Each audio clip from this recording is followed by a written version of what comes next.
Qazaxstanda Bakı Media Mərkəzinin ərsəyə gətirdiyi və Azərbaycan Xalq Cümhuriyyətinin Paris Sülh Konfransına göndərdiyi nümayəndə heyətinin üzləşdiyi çətinliklərdən bəhs edən Əbədi Əzəmiyyət filmi nümayiş olunub. Film Heydər Əliyev Fondunun dəstəyi ilə ekranlaşdırılıb da ətraflı Qazaxstan və Orta Asiya ölkələri üzrə təmsilçimiz Fadil Paşayev xəbər verir.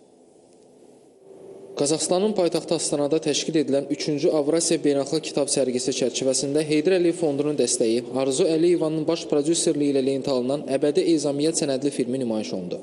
Filmdə 1919-cu ilin yanvarında Azərbaycan Xalq Cümhuriyyətinin parlament sədri Əlimərdan bəy Topçubaşovun rəhbərliyi ilə Paris Sülh Konfransına ezam etdiyi nümayəndə heyətinin keşməkeşli taliyindən bəhs olunur. Azərbaycan Xalq Cümhuriyyətinin 100 illik yubileyi tədbirləri çərçivəsində reallaşan təqdimatda ölkəmizin Qazaxstandakı səfiri Rəşad Məmmədov film haqqında məlumat verdi.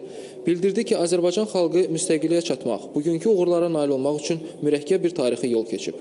Bu müqəddəs yolda çoxlu qurbanlar verib, uzun illər gərgin mübarizə aparmalı olub.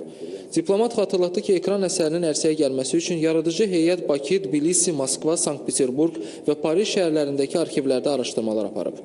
Həmçinin Fransada Azərbaycan mühacirəti ilə bağlı tədqiqat aparan alimlərlə görüşlər keçirilib və onların söhbətləri lent alınıb.